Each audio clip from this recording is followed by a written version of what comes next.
भागवतम स्कंद 1 अध्याय 9 श्लोक संख्या 35। सपदि सखी वचो निशम्य मध्ये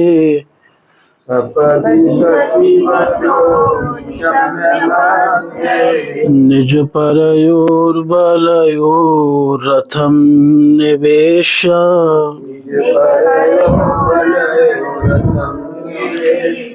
स्थितवती परसैनिकायुरक्षणा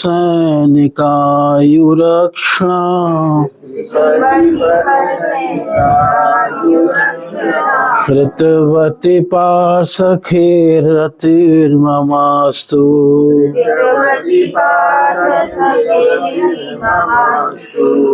सपदि सखी वचो निशाम्य मध्ये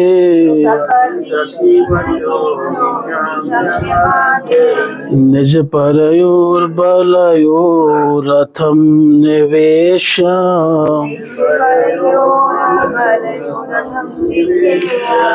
स्थितवती परसैनिकायुरक्षणा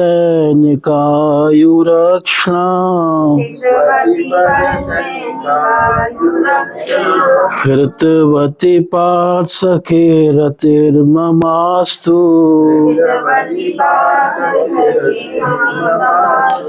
सपदि सखी वचो निशम्य मध्ये निज परयोर्बलयोरथं निवेश्य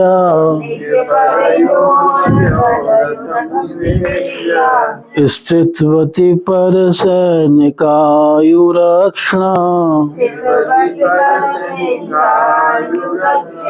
कृतवती पार्श्वसखीरतिर्ममास्तु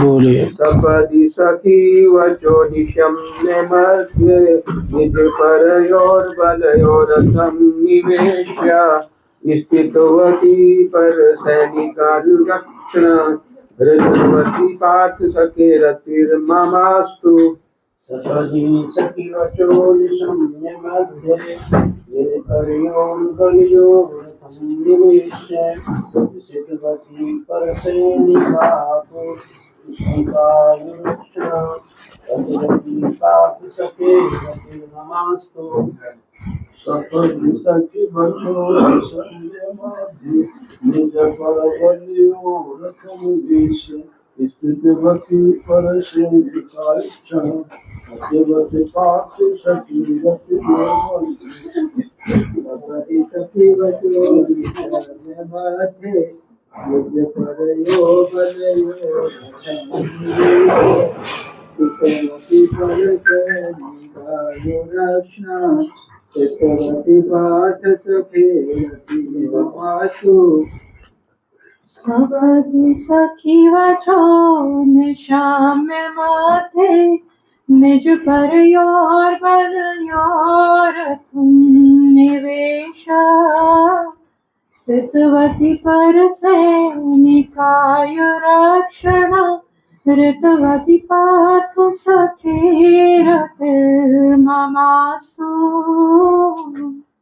सपदि सखी वचो निशम्य मध्ये निज परयोर्बलयोरथं निवेश्य स्थितवती परसैनिकायुरक्षणा धृतवती पार्थ सखेरतिर्ममास्तु सपदि सखी वचो निशम्य मध्ये निज परयोर्बलयोरथं निवेश्य स्थितवती परसैनिकायुरक्षणा कृतवती पार्थ सखेरतिर्ममास्तु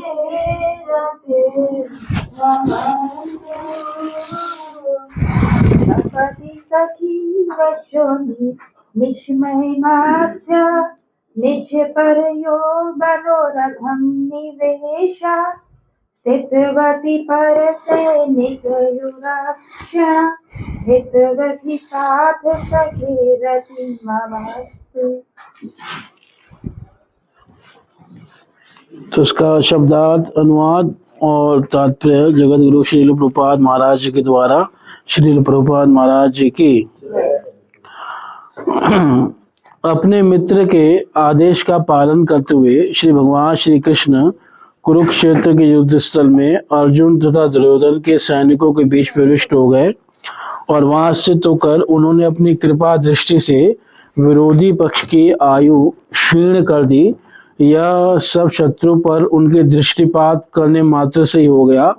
मेरा मन उन श्री भगवान कृष्ण में स्थिर हो। तो यहाँ पे भीष्म पितामह फिर वही प्रार्थना कर रहा है कि पार्थ सखे रतेर ममास्तु। पार्थ के जो सखा हैं उनमें मेरी क्या हो, रति हो। मम रति रस्तु। और पहले क्या बोला था, विजय सखे में मेरी क्या हो, रति हो। तो अर्जुन के अलग अलग नाम बता रहे हैं और क्या कह रहे हैं कि युद्ध में, फिर युद्ध की एक घटना का याद कर रहे हैं। सपदी तुरंत सखी वचो निशम्य, जैसे ही अपने सखा के वचन सुने। कौन से वचन सुने अर्जुन के? जब उन्होंने कहा था कि रथ को पीछे दिया। हाँ, मध्य रथम निवेशय, मध्य में रथ को क्या कर दो, स्थित कर दो। है ना, वो वचन क्या थे कि रथम स्थाप्य मैं अच्युत, हे अच्युत मेरे रथ को क्या करो, स्थापित कर दो। श्रीधर स्वामी वो गीता के वचनों को लिखते हैं जहाँ अर्जुन कहता है, भगवान से प्रार्थना कर रहा है, सेनयोरुभयोर्मध्ये रथम स्थाप्य मैच्युत यावदेता निरीक्ष्यं योद्धु कामान अवस्थितान् केर्मया स योद्धव्यम अस्मिन् रणम समुद्यमे।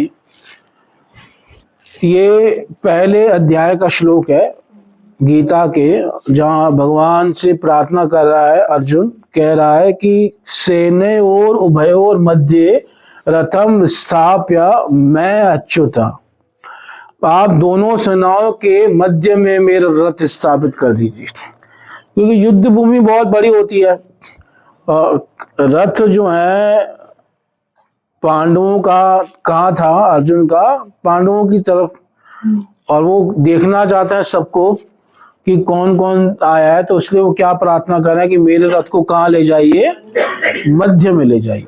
यावद एता निरीक्ष्यम, कि मैं निरीक्षण करना चाहता हूँ, योद्धु कामान अवस्थितान, कि कौन कौन से युद्ध करने की इच्छा से आए हैं, मुझे किस किस के साथ क्या करना है, युद्ध। केर मया सह योद्धव्यम अस्मिन रणम समुद्यमे, इस रण उद्यम में मुझे किस किस के साथ युद्ध करना है। क्या अर्जुन को पता नहीं था कि कौन कौन आया होगा? है ना, क्या कोई अचानक आकाश से उतर आया क्या, कोई नया व्यक्ति आ गया क्या? नहीं, सब पता था। पर अर्जुन को भगवान ने मोह में डाल दिया और अर्जुन उस मोह में क्या कह रहा है कि मैं देखना चाहता हूं कि किस किस के साथ मेरे को क्या करना है, युद्ध करना है। तो इसी वचनों को सुनकर, निशम्य, इसको सुनकर भगवान ने सुना और मध्य, भगवान ने मध्य में रथ को स्थित कर दिया। भगवान ने ये नहीं कहा कि नहीं भाई अभी थक गया हूं मैं नहीं चल सकता, तू ऐसे ही जाके पैदल जाके टहल के आके देख के आ जा। है ना, कहाँ रथ ले जाऊंगा, कहीं युद्ध शुरू होने वाला है। और ये बात कब कही थी? हाँ, शंख बज चुके थे। हाँ, मतलब शंख बज चुके थे, उसके बाद ये बात कही थी। और भगवान कह सकते थे भाई अब शंख बज चुके हैं, अब तो कभी भी आक्रमण शुरू हो जाएगा, तो इसलिए अब नहीं चल सकते। पर भगवान ने जैसे ही सुना और रथ को क्या है लिया। और भगवान ने देखो सबको ऐसे मोहित कर रखा है कि कोई आक्रमण नहीं कर रहा। हालांकि आक्रमण कर सकते हैं वो, क्योंकि आक्रमण के लिए क्या हो चुका है, हाँ बिल्कुल बच चुका है, शंख बच चुका है। जैसे स्कूल में जब घंटी बजती है तो बच्चे रुकते नहीं है, फिर है ना, वो तुरंत भागते हैं, है ना, वो रुकते नहीं है। अब वो शंख बज चुका है तो रुकने का कोई मतलब नहीं है, पर भगवान ने वहां भी सबकी बुद्धि को क्या कर लिया है, मोहित कर लिया, और भगवान ले जाते हैं, है ना। रथम निवेश्य निज परयोर बलम, मैं अपना और दूसरे के बल को क्या है देखना चाहता हूं। और भगवान ने एक ऐसा कर दिया स्थितवती, तो उसके बाद भगवान ने और क्या कृपा की, अक्षणा नेत्रों के द्वारा पर सैन्य का, जो विपक्ष के सैनिक थे या योद्धा थे, उनकी आयु हृतवती, उनकी आयु को क्या कर रहे थे, हरण करते जा रहे थे। देखो अर्जुन, असौ भीष्म, ये भीष्म है, ये कहकर आयु खत्म कर दी। असौ द्रोण, ये द्रोण है। भगवान ऐसे एक एक का नाम लेके उसकी तरफ देख रहे हैं, और देखकर क्या कर रहे हैं, आयु खत्म करते जा रहे हैं। असौ, है ना, ये जो है शकुनी है, ये असौ मतलब संस्कृत यह, संस्कृत में असौ का मतलब यह, कि यह भीष्म है, यह द्रोण है, यह शकुनी है, यह दुर्योधन है, ये दुशासन है, ऐसा बोल के सबकी आयु क्या करते जा रहा है, क्षीण करते जा रहा। इससे शब्द है हृतवती, हर रहे हैं, जो सबकी आयु को हर रहे हैं उन भगवान में, जो पार्थ के सखा हैं उन भगवान में, है ना, मेरी रति हो। सप्तमी में कह रहे हैं हृतवती, हरने वाले में, क्या हरने वाले में, आयु हरने वाले में, यानी आयु बची हुई है पर फिर भी जबरदस्ती हरण कर ली। किसके लिए, अर्जुन के लिए, अर्जुन के लिए, यानी पक्षपात कर रहे हैं, ये तो साहब चीटिंग हो रही है भाई आयु हर करते जा रहे हो, है ना। तो इसको कहते हैं पार्थ सखे, क्योंकि पार्थ के क्या है, सखा है, तो सख्य दिखा रहे हैं, उसको पूरा निभा भी रहे हैं, खाली नाम के सखा नहीं है ना। कई लोग होते हैं ना कि भाई तेरा दोस्त है चिंता मत करो, जब जरूरत पड़े तो पीछे हट जाते हैं ना। इसे कहते हैं सर्दियों में ज्यादा लड़ाई नहीं होती लड़ाई झगड़े नहीं होते, क्योंकि मान लो गर्मियों में तो लोग चौड़े होकर आ जाते हैं, सर्दियों में कोई फोन करे ना तो दोस्त भी कहता था यार सॉरी बोल के आ जाओ, मैं रजाई में हूँ, पैर तप चुके हैं, अब मैं निकलूंगा नहीं, जा सॉरी बोल दे अब नहीं आ रहा मैं, परिपुष्कर से ना अपने हाथ पैर क्या किए, गर्म किए, है ना, आ जा सॉरी बोल के तो ये मतलब नाम के सखा नहीं है, वो वास्तव में सख्य क्या कर रहे हैं, निभा भी रहे हैं, है ना। इसलिए कह रहे हैं कि तुरंत रथ को मध्य में स्थापित कर दिया और उनकी उम्र को भी क्या कर दिया, खत्म कर दिया, ऐसे पार सखा में मेरी रति हो। तो इससे भगवान का एक और दिव्य गुण प्रकट हुआ कि भगवान भक्त वात्सल्य तो हैं, पर सामर्थ्य ऐसी है कि प्रारब्ध भी विध्वंस कर देते हैं। आयु हरने का मतलब क्या हुआ, प्रारब्ध खत्म कर दिया ना, क्योंकि मृत्यु, जन्म मृत्यु ये सब प्रारब्ध है, और भगवान अगर किसी की आयु खत्म कर रहे हैं, यानी इसको पूरा खत्म करना है, तो उसका मतलब भगवान क्या कर रहे हैं, प्रारब्ध भी खत्म कर रहे हैं।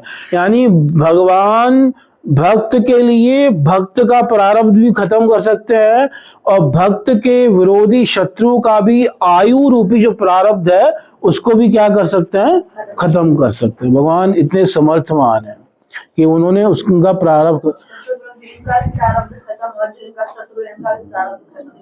हाँ, अर्जुन का भी, शत्रुओं का भी प्रारब्ध क्या कर रहे हैं, खत्म कर रहा है, और इससे उनको भी मोक्ष प्राप्त हो जाएगा, क्योंकि प्रारब्ध खत्म हो जाएगा तो फिर क्या हो जाएगी, मुक्ति। तो भगवान का दर्शन करते सब मरेंगे तो वैसे ही उनको क्या हो जाएगी, सबको मुक्ति प्राप्त हो जाएगी। तो इसलिए कह रहे हैं ऐसे पार सखा में मेरी क्या हो, रति हो जाए, मेरा प्रेम हो जाए, है ना। जो ऐसे कृपालु हैं, सपदी सखी बचो निशम्य मध्य निज परयो बलयो रथम निवेश्य स्थितवती पर सैनिका आयु रक्षणा हृतवती पार सखे रतिर्मस्तु। यानी भगवान के नेत्रों में भी इतनी शक्ति है कि देखने मात्र से क्या कर रहे हैं, आयु खत्म कर रहे हैं। मतलब कृपा करने आए तो सब कुछ दे भी सकते हैं, और लेने पे आए तो सब कुछ क्या कर सकते हैं, ले भी सकते हैं उन्हीं नेत्रों से। और उन्हीं नेत्रों से शत्रुओं की क्या कर दी, यानी भगवान उनको भी अपना शत्रु मान रहे हैं। जो भक्त का शत्रु है वो भगवान का भी शत्रु है, और जो भक्त का मित्र है वो भगवान का भी मित्र है। ये है, भगवान हर संबंध को भक्त की दृष्टि से देखते हैं, अपनी दृष्टि से नहीं देखते कि मेरा शत्रु है मेरा मित्र है, ये नहीं देखते। भक्त का अगर शत्रु है तो भगवान का शत्रु है, और भक्त का मित्र है तो भगवान का क्या है, मित्र है। अगर कोई भक्त को लाभ पहुंचाएगा तो भगवान उसको अपना जो है वो मान लेंगे कि ये श्रेष्ठ व्यक्ति है। भगवती सामने भी ऐसा कुछ श्लोक है ना कि जो कि सामने वाले भक्त को हृदय में भगवान है परमात्मा से जुड़ते हैं। ये सोच करके भी भक्ति से बात करते हैं कि भगवान की है। इस प्रकार से मतलब भगवान अपना शत्रु अपना मित्र नहीं देखते, उनकी सारी चीजें भक्तों के संबंध में है। वो भक्ति का नाता देखते हैं। जो भक्त का अगर शत्रु है तो भगवान, जैसे कल्प वृक्ष होता है ना, कल्प वृक्ष जो इच्छा करता है उसकी क्या करता है, कामनाओं को पूरा करता है। पर अगर आपका कोई मित्र है तो कल्प वृक्ष उसे अपना मित्र नहीं मानेगा, और आपका कोई शत्रु है तो कल्प वृक्ष उसे अपना शत्रु नहीं मानेगा। पर भगवान ऐसे कल्प वृक्ष हैं, आप उनकी शरण में जाओगे तो कामनाएं तो पूरी करेंगे ही करेंगे।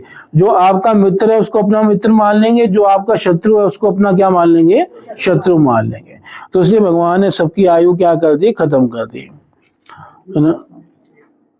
जैसे अगर जो दानियों को जो मारते हैं, मारने पर से उनका उद्धार होता है। जैसे आपने कहा दृष्टि पड़ने से आयु तो कम हो रही है, तो साथ साथ में मुक्ति भी मुझको मिल रही है। हाँ, मिल रही है। तो इस तरह से तो इनडायरेक्टली कृपा ही होगी। हाँ, और दूसरा भगवत गीता में आपने सुना भी है कि भगवान के पॉइंट से ना तो किसी से मैं शत्रु करता हूँ ना मित्र करता हूँ, मैं न्यूट्रल रहता हूँ। बट ये आपने पर्सपेक्टिव अच्छा बताया कि जब भक्त के दृष्टिकोण से देखें तो मैं उनको मित्र मानूंगा, तो ये एंगल जो है ये फिर अचिंत्य वेदांत मतलब इस तरह नहीं, वो एंगल परमात्मा का है। वो जो सबके प्रति समान है, न्यूट्रल है, वो परमात्मा है। पर भगवान ऐसे नहीं है, भगवान सबके प्रति समान नहीं है। परमात्मा मतलब जो हृदय में जो परमात्मा है वो उनका कार्य है। वो जो है सबके प्रति समान है, उनका न कोई मित्र है न कोई शत्रु है। समोहम सर्वभूतेषु न मे द्वेषो अस्ति न प्रिय। पर फिर आगे वही भगवान कह रहे हैं, ये भजन्ति तु माम भक्त्या, पर जो मेरा भजन करता है ना, मैं उसके भीतर हूँ, वो मेरे भीतर है। तो इस प्रकार भगवान का ऐसा एंगल नहीं है कि वो सबके प्रति समान है। भगवान शत्रु, भक्त के शत्रु के प्रति शत्रु है, भक्त के मित्र के प्रति क्या है, मित्र है।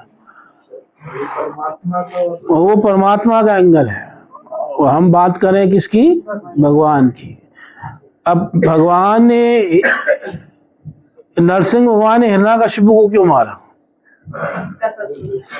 हाँ? क्योंकि प्रहलाद का शत्रु था, प्रहलाद से शत्रुता कर रहा था। तो भगवान ने अपना शत्रु मान के उसको क्या कर दिया, मार दिया, है ना। भगवान विष्णु का ऐसा कोई नुकसान नहीं कर पा रहा था वो, या भगवान का कोई प्रत्यक्ष शत्रु नहीं था, है ना। वो भगवान की कार्य बंद करवा रहा था, है ना। पर बाकी वैसे नहीं, भगवान ने उसको मारा इसलिए क्योंकि वो प्रहलाद के साथ क्या कर रहा था, शत्रुता का व्यवहार कर रहा था, इसलिए भगवान ने मार दिया। परमात्मा और भगवान पर कार्य अलग अलग है, एक पर्सन अलग अलग नहीं है, कार्य अलग अलग है।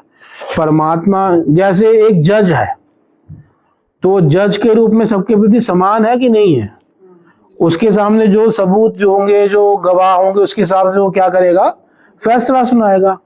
पर वही जब पिता है, जज वही जब पिता है अपने घर में, तो वो क्या करेगा, अपने संतान का पक्षपात करेगा कि नहीं करेगा। तो एक ही व्यक्ति के कार्य अलग अलग हो गए कि नहीं हो गए। एक जज का है तो कार्य अलग है ना। और जब वो वही अपने घर में पिता है, वहां अपने घर में जज थोड़ी है, वो अपने घर में तो पिता है, पोते का वो भी बन जाएगा, अब पोते को कंधे भी चढ़ाएगा, है ना। जब जज होगा तब किसी को कंधे भी चढ़ाएगा, किसी वकील को। वकील तो ज्यादा बात भी नहीं कर सकते ज्यादा, वो वरना जज तुरंत है ना डांट देता है वकीलों को भी, पुलिस को भी। तो वहां पे अपने वो परमात्मा, मतलब इस प्रकार से परमात्मा जो है ना वो समान है, न्यूट्रल है। पर भक्त ने, भगवान नहीं है, भगवान पक्षपात करते हैं। तो इसलिए जो ये कहा जाता है ना कि भगवान सबके प्रति समान है, तो वो बात परमात्मा के साथ है ये है। तो इस प्रकार से भगवान ने तुरंत आयु सबकी क्या कर, यहाँ कहाँ है भगवान समान? अगर भगवान समान होते तो आयु क्यों छीनते भाई? उनको भी अधिकार है लड़ने, तो उनकी आयु क्यों खत्म करे वो? नहीं भाई, हम समान नहीं है, हमारे भक्त से शत्रुता करेगा तो हम आयु क्या सब कुछ खत्म कर देंगे, है ना। तो भगवान ने खत्म कर दिया आयु, इसलिए हृतवती। और ये कौन देख पा रहा है? भीष्म पितामह। यानी भीष्म पितामह की स्थिति देखो, हालांकि ये चीज कोई दिखाई नहीं दे रही कि भगवान ने आयु छीन ली, हाँ ऐसा दिखाई दे रहा भाई एक दृश्य, ये आयु उतनी थी और भगवान ने देखा इतनी खत्म, बच गई, इतनी खत्म हो गई। ये कोई वीडियो गेम थोड़ी चल रही है कि वो वहां दिखाई दे रहा है इसकी इतनी आयु बची हुई है ना। ये पता कैसे चला? सबसे ज्यादा भगवान को जानने वाला ये भीष्म हाँ, भीष्म पितामह पूरा तत्व जान रहा है कि वो क्या कर क्या रहे हैं वहां बैठ के। उनको खुद का भी पता था कि मेरा भी क्या होने वाला है। हाँ, सब पता था उनको, ये पता है कि मेरी आयु इन्होंने छीन ली है। बाद भी वो अनकंडीशनल हाँ, वो लव प्यार कर रहे हैं ना, प्रेम कर रहे हैं। मतलब वो सब चीजें क्या कर पा रहे हैं, देख पा रहे हैं, है ना। भगवान कैसे कृपा कर रहे हैं अर्जुन के ऊपर, ये सब भीष्म पितामह देख रहे हैं। जो चीज अर्जुन भी नहीं देख पा रहा, वो कौन देख पा रहा है? भीष्म पितामह देख पा रहा है सब। इसलिए कह रहे हैं कि ऐसे पार्थ सखा में मेरी क्या हो, रति हो, रतिर ममास्तु, मेरे प्रेम हो, है ना। सपदी, तुरंत, मतलब भगवान ने देर, सपदी का मतलब तुरंत भगवान ने रथ जो है लाकर खड़ा कर दिया। भगवान ने नहीं कहा अच्छा भी रुको, थोड़ा चलते हैं, थोड़ा आराम करने दो, है ना, अभी रुक जाओ, थोड़े ठंड जा रहा है, थोड़ा धूप निकलने दो, तब नहीं। ये सब द्रोणाचार्य ने नहीं देखा। ये जो भीष्म पितामह देख पा रहे हैं ना, वो द्रोणाचार्य भी नहीं देख पा रहे हैं, क्योंकि द्रोणाचार्य से भी ऊपर स्थिति किसकी है? भीष्म पितामह की, है ना। 12 हाँ, भीष्म पितामह है ना। सपदी का अर्थ यहाँ पर बुक में युद्ध भूमि में दिया हुआ है। नहीं, सपदी का मतलब तुरंत, तुरंत भगवान ले गए। सपदी जैसे ही सुना तुरंत ले गए, है ना। मतलब भगवान कह सकते थे अभी रुक जा, अभी सुबह सुबह शंख बजे हैं, क्योंकि दिसंबर का महीना है, अभी धूप निकलने दे, क्योंकि यहाँ सर्दियों में ही हो रहा है युद्ध, गर्मियों में नहीं हो रहा ये चीज विदुर भी जानते हो, है। विदुर को भी पता होगा, पर विदुर जी युद्ध में नहीं थे ना। विदुर को पता होगा। हाँ, वो भी महाजन है ना। संस्कृत में प्रभु जी एक ही वर्ड के अलग, मतलब एक ही शब्द हाँ। के अलग अलग शब्द, जैसे तुरंत का सद्य हाँ। होता ना, तो इसको कंटेक्स्ट के हिसाब से हम यूज करते हैं कि एक्चुअल में धातु नाम अनेक अर्थत्वा, धातुओं के कई बार अनेक अर्थ होते हैं। तो सपदी का जो आचार्यों ने अर्थ किया है ना। तो भी इसको अगर क्लिक करते हैं ना वेदाबेस में, तो 5822 में तुरंत दे रखा है इसको। हाँ, तुरंत। 5822 में, और उसके अलावा 2724 में भी जल्दी से दे रखा है। 2724 अच्छा, भागवत में है। हाँ, तो जैसे वो वेदाबेस पे क्लिक करो ना उस शब्द पे, अच्छा, आपको इंडेक्सिंग में ले जाता है, और वहाँ अच्छा। पे वो जहाँ पे वर्ड यूज हो रखा है जिस श्रीमद् भागवतम में, वहाँ बता देगा उसकी क्या क्या। हाँ, तो इसके दोनों अर्थ सही बैठते हैं। मतलब सपदी का मतलब तुरंत भी होता है कि तुरंत भगवान ले गए, और ऐसा गीता में भी आता है कि भगवान ने तुरंत रथ जो है दोनों सेनाओं के मध्य में क्या कर दिया, स्थित कर दिया। और साथ में युद्ध भूमि लोगे तो वो भी सही है, क्योंकि ये सब कार्य हो क्या रहा है युद्ध भूमि की। युद्ध भूमि में जैसे सखी के वचन सुने, सखी मतलब यहाँ सखा के वचन सुने, तो तुरंत रथ का क्या कर दिया, निवेश कर दिया। तो ऐसे जो भगवान स्थित थे, स्थितवती ये सप्तमी में है, जो ऐसे स्थित थे, जो हृतवती, जो हरण कर रहे थे, ऐसे जो पार्थ के सखा थे, उनमें मेरी मति हो, और उनमें मेरी मति लगे, उनमें मेरी रति हो, रतिर ममास्तु, मेरी मति रति उनमें ही हो, कहने का भाव ये है। तो इसका तात्पर्य पढ़ना है, फिर अगले श्लोक पे चलेंगे। तात्पर्य। भगवत गीता 1:25 में अर्जुन ने अच्युत भगवान श्री कृष्ण को आज्ञा दी कि वे उसके रथ को सैनिकों के व्यूह के बीच में ले चलें। मतलब आज्ञा दी थी, क्या किया था? आज्ञा दी थी भगवान को? उसने तो कहा था कि भगवान ने आगे मान ली तो क्या नहीं, आज्ञा ही दी थी, आज्ञा ही दी थी, क्योंकि उसमें रथ स्थाप्य, रथ स्थापित करो, है ना। ऐसा नहीं प्रभु अगर आपकी इच्छा तो रथ ले चलिए, ऐसा नहीं कहा था। देख लो, मुझे देखना था, अगर आपको ठीक लगे तो, क्योंकि शंख तो बच चुके हैं, आपकी क्या मर्जी, ऐसा नहीं कहा था। उसने कहा था रथ स्थापित करो, स्थाप्य संस्कृत में है कि स्थापित करो, तो आज्ञा ही दी थी। सही कह रहे हैं यहाँ प्रभुपाद जी की आज्ञा दी थी कि वे उसके रथ को सैनिकों के व्यूह के बीच में ले चलें। व्यू समझते हैं? व्यू एक सर्कल, एक रचना होती है ना। हाँ, ऐसे उसको व्यू कहते हैं। उसने उन्हें कहा कि वे वहां तब तक ठहरे जब तक वह युद्ध में आए उन शत्रुओं का निरीक्षण पूरा न कर लें। हाँ, ये भी कहा था कि रुको, और ऐसा नहीं कि घुमा के आ जाओ, ये ले देख लो अर्जुन मैं चक्कर लगा के वापस आ गया, ऐसा नहीं। उसने कहा था रुक जाओ, है ना। वो श्लोक है यावत एता निरीक्षेयम, यावत मतलब तब तक रुको जब तक मैं निरीक्षण न कर लूं। और भगवान निरीक्षण में हेल्प करने लगे। भगवान ने क्या हेल्प की कि यह देख भाई, यह है भीष्म, यह है द्रोण, है ना, ये, और ये कह के प्राण क्या करते जा रहे हैं, आयु सबकी हरते जा रहे हैं। तो भगवान हेल्प कर रहे हैं, है ना। आगे जिनसे उसे लड़ना था, जब श्री भगवान से यह कहा तो उन्होंने तुरंत वैसा ही किया। जैसे प्रभुपाद जी ने तुरंत यानी सपदी वैसा किया, मानो वे कोई आज्ञा पालक हो।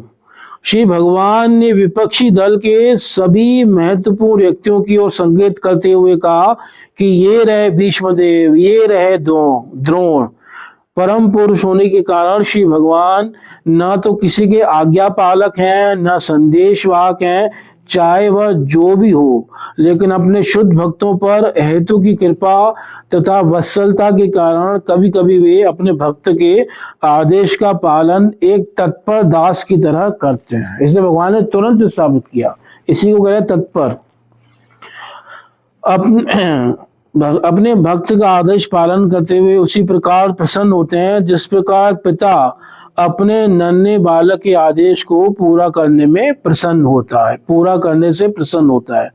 यह तभी संभव है जब श्री भगवान तथा उनके भक्तों के बीच शुद्ध दिव्य प्रेम हो, और भीष्मदेव इस तथ्य से भलीभांति अवगत थे, इसलिए उन्होंने श्री भगवान को पार्थ सखे कहकर संबोधित किया कि संबंध है और प्रेम है, इसलिए वो बार बार भगवान को उसी संबंध से क्या कर रहे हैं, याद दिला रहे हैं। श्री भगवान ने अपनी कृपा दृष्टि से विपक्षियों की आयु क्षीण कर दी। प्रभुपाद जी क्या लिख रहे हैं, कृपा दृष्टि से, यानी कृपा ये दोनों के ऊपर हो रही है। अर्जुन के ऊपर भी कृपा हो रही है, विपक्षियों के ऊपर भी कृपा हो रही है। कहा जाता है कि कुरुक्षेत्र की युद्ध भूमि में एकत्र हुए सारे योद्धाओं को मोक्ष लाभ हो सका, है ना, मोक्ष प्राप्त होता है। कहाँ कहा गया है ना?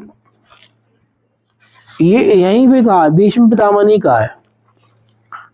ये अगर आप देखो, हाँ 39 इसी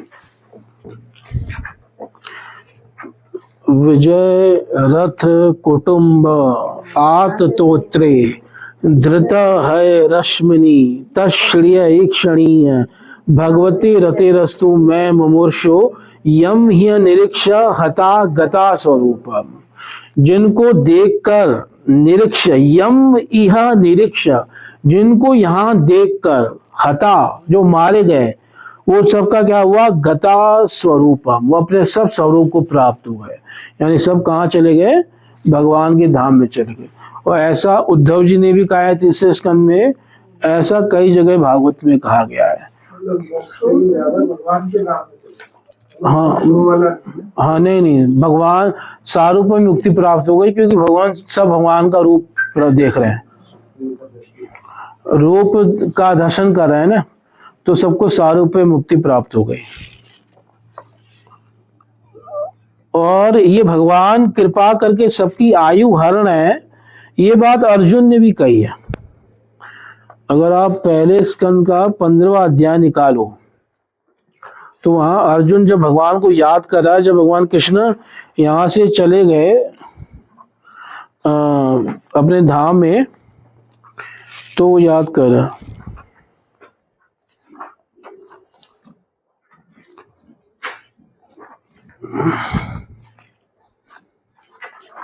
एक 15 13 नहीं, सॉरी ये नहीं है, ये नहीं है।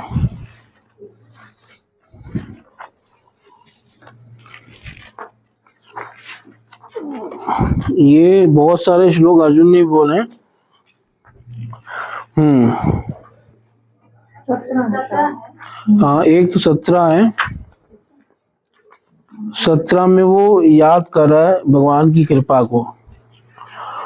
सौते व्रत कुमतिना आत्मद ईश्वरो में, यत्पाद पद्मम भवाय भजन्ति भव्या, मां श्रान्तवाहं हरयोरथिनो भुविष्टं, न प्राहरन्यदनुभाव निरस्तचित्ता। मैं कुमतिना, मुझ कुमति ने याद कर रहा है कि मैंने क्या किया था उस भगवान से, ईश्वर आत्मद जो अपने आप को भी देने वाले हैं, उनसे मैंने क्या कराया था, सौत्य व्रत, सूत का यानी साथी का काम कराया था, है ना।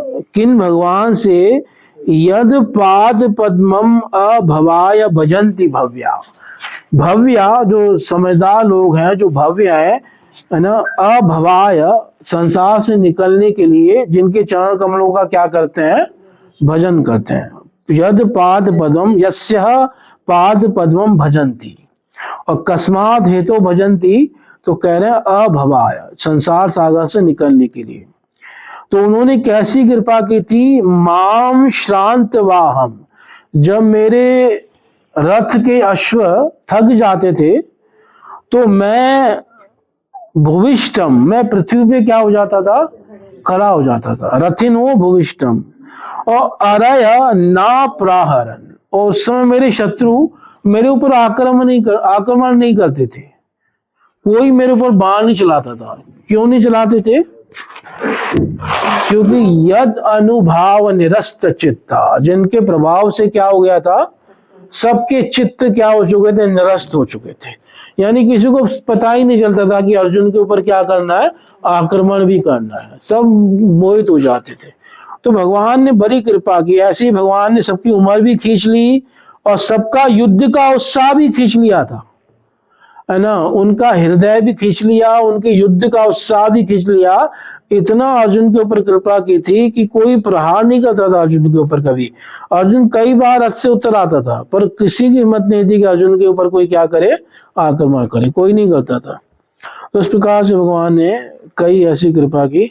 हाँ, और जो आयु छीनने वाली बात थी, वो ये 15वें श्लोक में कह रहा है अर्जुन, इसी के 15वें में। पूरा एक बार बताइए, एक 15 एक 15 हाँ, जो आपने 1 15 17 यो भीष्म कर्ण गुरु शल्य चमूष्वदभ्र राजन्यवर्य रथ मंडल मंडितासु अग्रे चरोमं विभूरथ यूथ पाना मायोर्मनासि चदृशा सह ओज आर्क्षत। यो भीष्म कर्ण गुरु शल्य चमूष्वदभ्र, ये सारी जो सेना थी, है ना, जिसमें भीष्म कर्ण गुरु यानी द्रोणाचार्य और शल्य, है ना, राजन्यवर्य, जो बड़े बड़े राजाओं में श्रेष्ठ थे, रथ मंडल मंडितासु, जो उनके रथ के मंडलों से क्या थी, सेना मंडित थी, सुशोभित थी।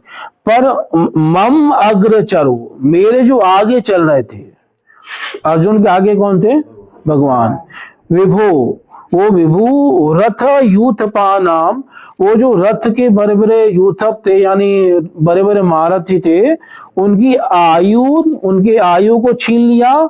मनांसी, उनके मन को छीन लिया, मतलब मन का मतलब उनके उत्साह को छीन लिया। और ओझा, उनके बल को भी छीन लिया, है ना। सह ओझा, और कैसे छीना भाई, दृशा आच्छत, आच्छत का मतलब है छीन लिया, वापस ले लिया। यहाँ पे भीष्म पितामह सिर्फ क्या कह रहे हैं, आयु हर ली, पर अर्जुन क्या बता रहा है, नहीं नहीं, आयु नहीं हरी थी, उनके युद्ध का उत्साह भी हर लिया था, और जो मन का बल होता है, उस मन के बल को भी क्या कर लिया था, हर लिया था। तो मन में न उत्साह है, न मन में लड़ने का कोई बल है, न बाहर से बस बल है, न उम्र है, सब कुछ तो भगवान ने क्या कर लिया, छीन लिया। यानी आगे रहकर वो कुछ न करके भी सब कुछ कर रहे थे। कोई कहने कुछ नहीं कर रहे हैं, पर वो क्या है, सब कुछ कर रहे हैं, है ना। लग रहा है कि कुछ नहीं कर रहे, पर वो अपने भक्त के लिए क्या क्या कर रहे हैं, देखो, है ना, सब कुछ की पूरी कृपा कर रहे हैं। इसे कह रहे हैं अग्रे चरो, मम अग्रे चरो, मेरे आगे जो विचरण कर रहे थे, और लग रहा था केवल रथ चला रहे हैं, वो केवल रथ नहीं चला रहे थे। इसलिए शकुनी इस बात को समझ गया, तभी शकुनी ने दुर्योधन को डांटा था कि अरे तूने ये क्या कर दिया।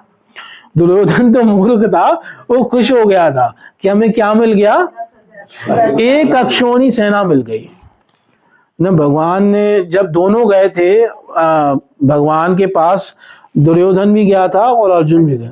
पहले दुर्योधन गया था, है ना। तो अब दुर्योधन, भगवान सो रहे थे, वो बैठ गया।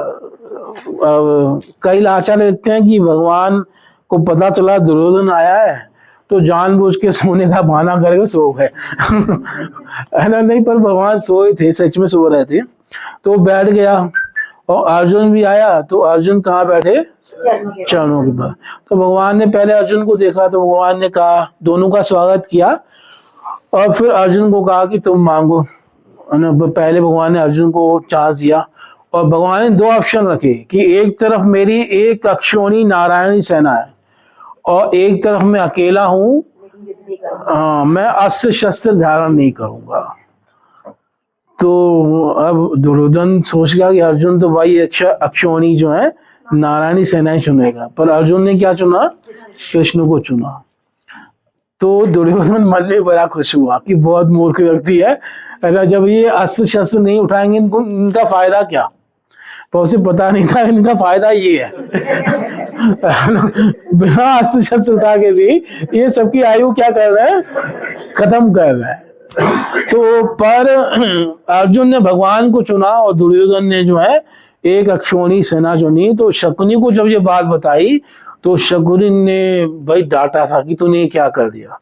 तो उन्हें भगवान, मतलब उसने कहा था तूने वासुदेव को अपने साथ रखना था, जब उन्होंने ऑप्शन दिया था।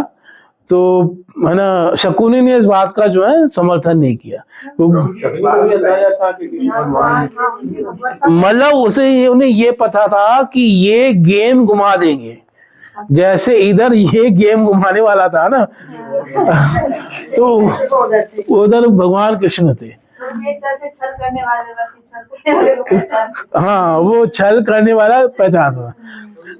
जैसे उन्होंने वस्त्र ग्रहण किया था, तो उससे उनकी जो बुद्धि दूषित हो गई थी, तब भी उसके एपिसोड के बाद भी इतनी शुद्धता थी कि वो पहचान रहे थे कि तुमने उनको क्यों नहीं माना। मतलब शकुनी वही बात है ना कि वो समझ रहा था कि बात कि वासुदेव पक्ष में होने चाहिए। अगर वासुदेव, क्योंकि भगवान ने कहा भाई ये युद्ध संबंधियों के बीच में हो रहा है, भाइयों के बीच में, तो हम किसी का पक्ष नहीं लेंगे, हम तो निहत्थे ही रहेंगे। भगवान में दिखा ऐसे रहे जैसे सच में न्यूट्रल है पर वो न्यूट्रल थे नहीं, अरे शो ऐसा ही कर रहे थे, भाई हम नहीं लेंगे किसी का। वास्तव में अगर कोई न्यूट्रल था ना, तो वो बलराम जी थे, है ना, वो चले ही गए थे। है ना, वो इतना नाटक भी नहीं किया और सच में न्यूट्रल थे, पर ये नाटक कर रहे हैं पर न्यूट्रल है नहीं। तो है ना, वो शकुनी को इतना पता था, जैसे शुक्राचार्य को पता था कि भाई ये विष्णु है, ये सब कुछ ले लेगा, 3 पग छोड़ 2 पग में ही सब कुछ ले लेगा, और तीसरा पग देने के लिए बचेगा ही नहीं। हालांकि शुक्राचार्य का वैसा भक्ति भाव नहीं था जैसा बलि का था, वो मना कर रहे थे, पर वो उनको पता था कि ये भाई विष्णु है तो ये ले लेगा सब कुछ, वो दे नहीं पाएगा ये। ज्ञान था इसलिए शांति। मतलब वो भगवान की उसको विभूति में से एक है ना, जैसे भगवान ने भी कहा ना, कवि नाम उष्णाम कवि, गीता में, कि मैं कवियों में विद्वानों में शुक्राचार्य हूँ।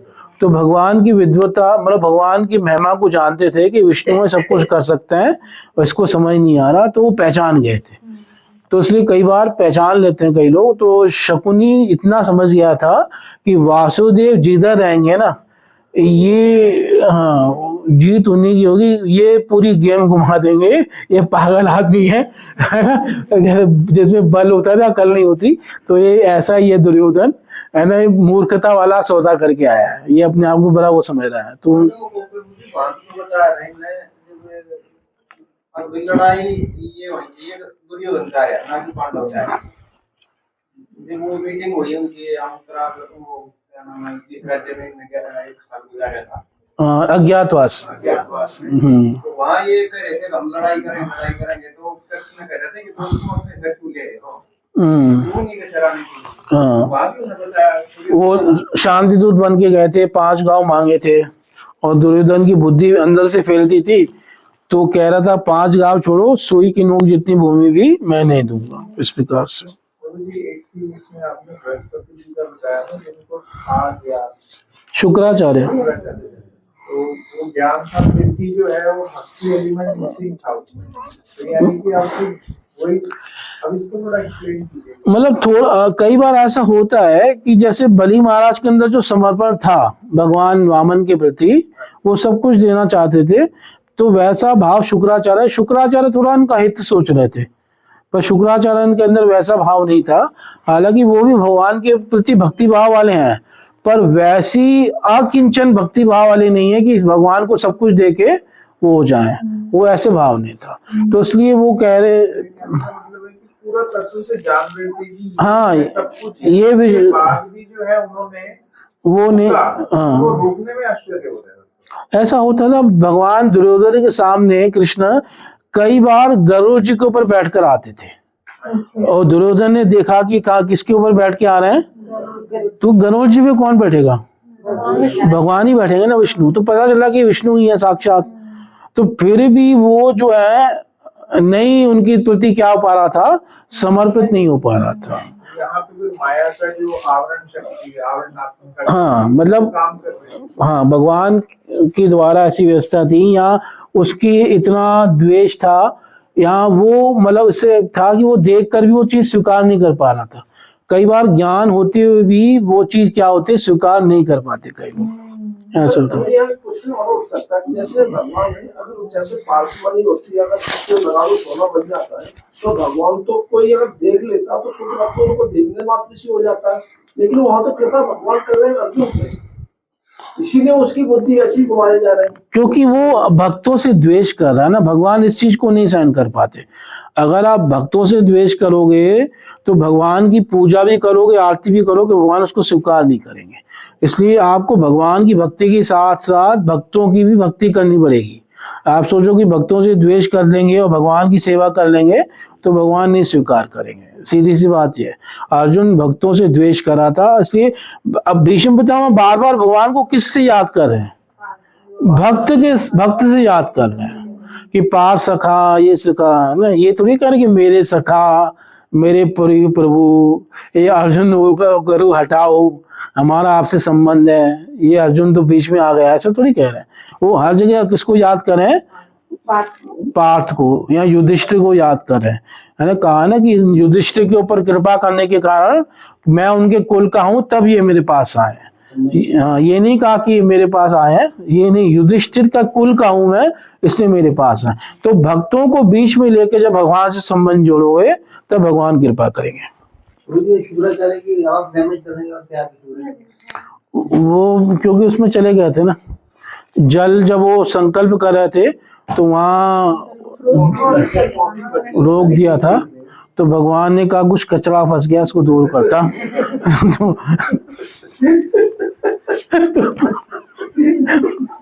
वो कहते थे ऐसे तो मान नहीं रहा, मैं जल ही रोक देता हूँ, ना जल संकल्प के लिए बाहर आएगा ना संकल्प होगा, तो इसलिए ऐसा हुआ। ये था, ठीक है। तात्पर्य पढ़ लिया क्या पूरा? नहीं, नहीं शुरू तो हो गया।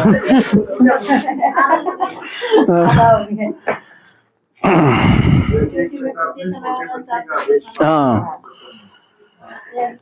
यह तभी संभव है जब श्री भगवान तथा उनके भक्तों को भी शुद्ध दिव्य प्रेम हो, और भीष्म देव इस तथ्य से भली भांति अवगत है, इसलिए उन्होंने श्री भगवान को पार्थ सखे कहकर संबोधित किया। श्री भगवान ने अपनी कृपा दृष्टि से विपक्षियों की आयु शील कर दी। कहा जाता है कि कुरुक्षेत्र की युद्ध भूमि में एकत्रित हुए सारे योद्धाओं को मोक्ष लाभ हो सका, क्योंकि मृत्यु के समय उन्होंने साक्षात श्री भगवान का दर्शन किया था।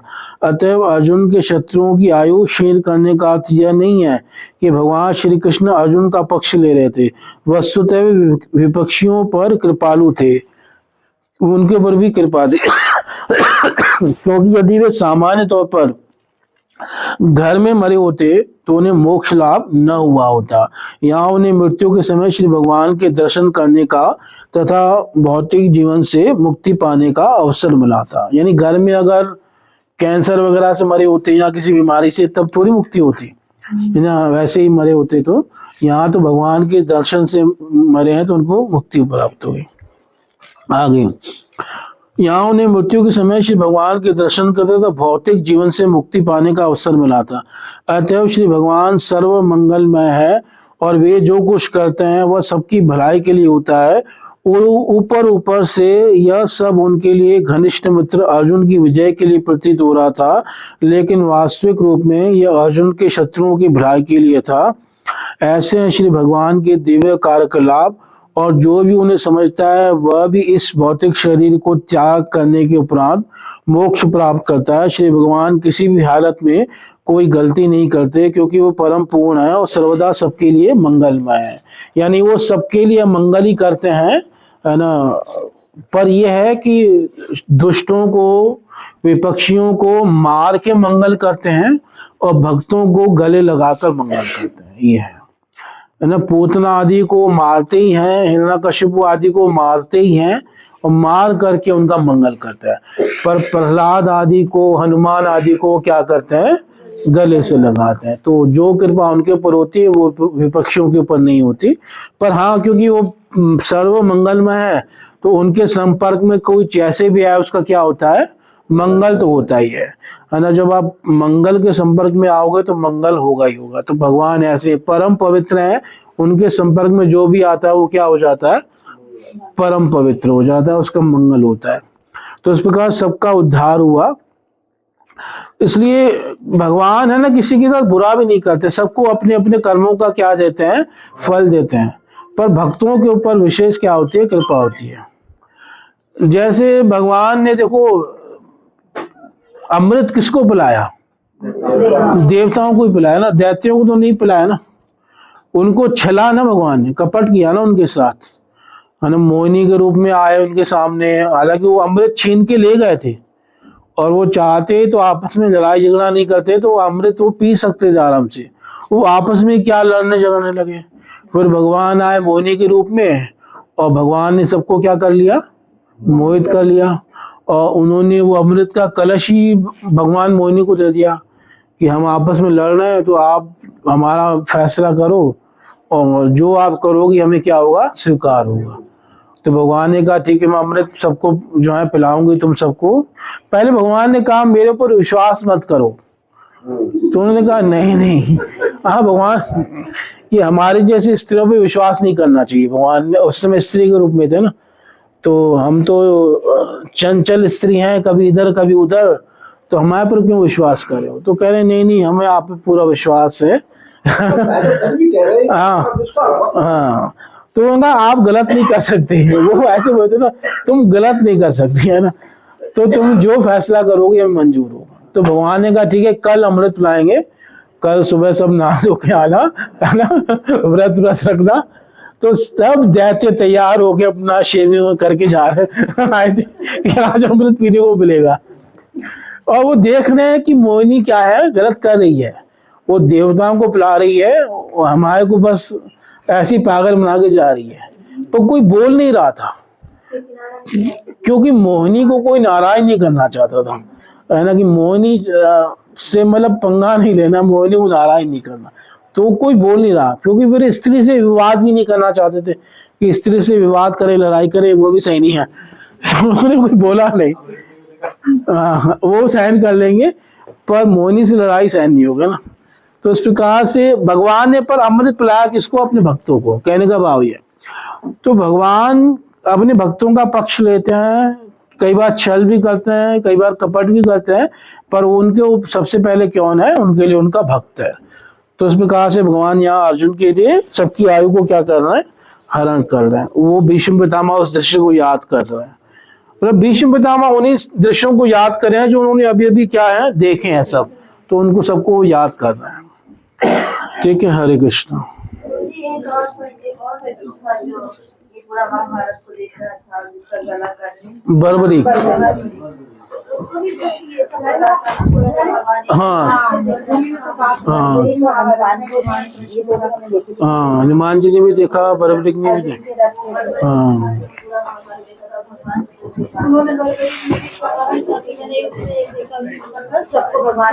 सबको भगवान नहीं मारा, वो सच में भगवान नहीं मारा था सबको, ये है।